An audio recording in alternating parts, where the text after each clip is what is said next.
क्या सच में बिना बोले किसी इंसान का दिमाग पढ़ा जा सकता है? क्या सामने वाला आपसे प्यार करता है, जलता है या बस दिखावा कर रहा है? अगर यह सब समझना सीख गए हैं तो ज़िंदगी में कभी धोखा नहीं खाओगे।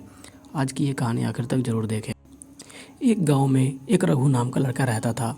रघु बहुत सीधा था, लेकिन एक दिक्कत थी। उसे हमेशा लगता था कि लोग उसके बारे में क्या सोचते हैं, यह समझ नहीं पाता था। कभी कोई हंस देता तो सोचता पक्का मेरा मजाक उड़ा रहा है। कभी कोई चुप रहता तो लगता शायद मुझसे नाराज़ है। धीरे धीरे रघु हर बात को गलत समझने लगा। उसका मन परेशान रहने लगा।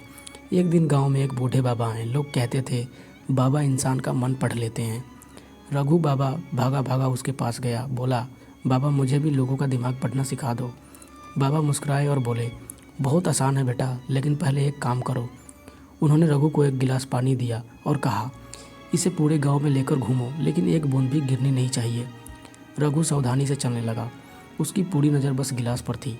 थोड़ी देर बाद वापस आया। बाबा ने पूछा, बताओ रास्ते में किसने तुम्हें देखा, कौन हंसा, कौन क्या बोल रहा था?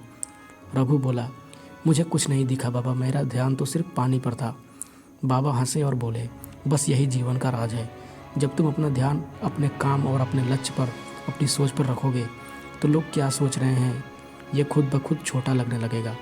और जब तुम ध्यान से लोगों की आंखें, बोलने का तरीका और व्यवहार को देखोगे तो बिना बोले ही समझ जाओगे कि सामने वाला क्या महसूस कर रहा है।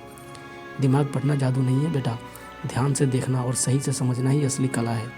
उस दिन रघु को समझ आ गया, हर मुस्कान मजाक नहीं होती, हर चुप्पी नाराज़गी नहीं होती। कभी कभी लोग बस अपनी लड़ाई लड़ रहे होते हैं। उस दिन के बाद रघु ने लोगों को जज करना छोड़ दिया और समझना शुरू कर दिया। तभी से उसकी ज़िंदगी बदल गई। लोगों का दिमाग पढ़ना है तो पहले अपनी सोच को शांत करना सीखो।